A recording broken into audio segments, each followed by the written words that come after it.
Strand রোডে গালিওর ঘাটের পাশে ব্যক্তির দেহ উদ্ধার। গালিওর মনুমেন্ট থেকে পূর্ত দপ্তরের চুক্তিভিত্তিক কর্মীর দেহ উদ্ধার করা হয়। তদন্তে দক্ষিণ বন্দর থানার পুলিশ।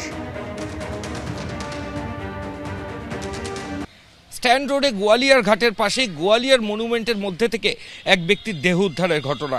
এই মুহূর্তে আমরা ঘটনাস্থলে দাঁড়িয়ে রয়েছি। সাউথপোর্ট থানার আওতাধীন গোয়ালিয়ার ঘাট এবং তার পাশে এই গোয়ালিয়ার মনুমেন্ট। কলকাতা হেরিটেজ, কলকাতা পুরসভার তরফ থেকে ডিমার্কেশন করা রয়েছে। আজকে সকালে সাউথপোর্ট থানার পুলিশ আধিকারিকরা খবর পান, তাদের কাছে প্রথমে একটা ফোন যায়। ফোনে বলা হয় যে এই যে গঙ্গার ধারে স্ট্যান্ড রোডে যে গোয়ালিয়ার মনুমেন্ট, এই চত্বর থেকে দুর্গন্ধ বেরোচ্ছে এবং তারপর পুলিশ আধিকারিকরা আসেন। আসার পর এই যে দরজা, লোহার দরজা দেখা যাচ্ছে, এই দরজা খুলে পুলিশ আধিকারিকরা ভেতরে যান এবং ভেতরে যাওয়ার পর এক ব্যক্তির দেহ উদ্ধারের ঘটনা ঘটে। মনুমেন্ট গঙ্গার ধারে স্ট্যান্ড রোডে, এই মনুমেন্টের নিরাপত্তারক্ষীর দায়িত্বে ছিলেন ওই ব্যক্তি এবং পিডব্লিউডির কন্ট্রাকচুয়াল স্টাফ। এখনো পর্যন্ত এই তথ্যই পুলিশ আধিকারিকরা জানাচ্ছেন।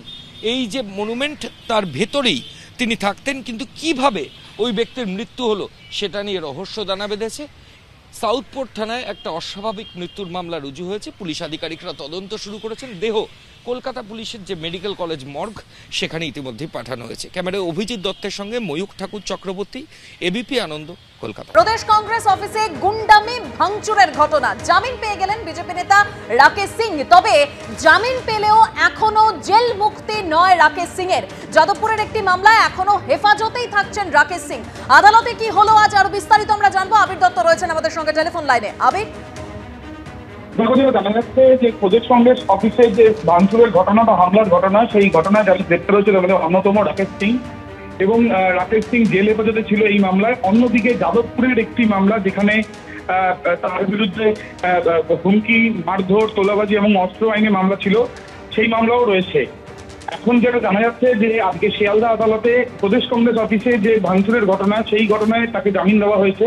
শর্ত সাপেক্ষ জামিন তিনি পেলেন এবং তার আইনজীবীর তরফ থেকে যেটা জানানো হচ্ছে যে পুলিশের যে তদন্ত, সেই তদন্ত যেভাবে এগোচ্ছে তাতে রাকেশ সিং এর বিরুদ্ধে তথ্য প্রমাণ যা পাওয়ার সেটা ইতিমধ্যে আদালতে দেওয়া হয়েছে। আর নতুন করে আর কোনো তথ্য প্রমাণ নেই এবং সেই বিষয়টাই কিন্তু আদালতে বেশি করে জানানো হয়েছে তার আইনজীবীর তরফ থেকে। এবং এরপর সওয়াল জবাবের পর তাকে জামিনের নির্দেশ দেওয়া হয়েছে আদালতের তরফে। যদিও তার এখনই কিন্তু মুক্তি হচ্ছে না, তার কারণ যাদবপুরের একটি মামলায় তিনি হেফাজতে রয়েছেন এবং সেই মামলায় কিন্তু অস্ত্র আইনে মামলা রয়েছে। তার ছেলে গতকালই জামিন পেয়েছেন সেই মামলাতে, কিন্তু তিনি এখনো পর্যন্ত সেই মামলায় হেফাজতে রয়েছেন বলে জানায়। ধন্যবাদ আবির।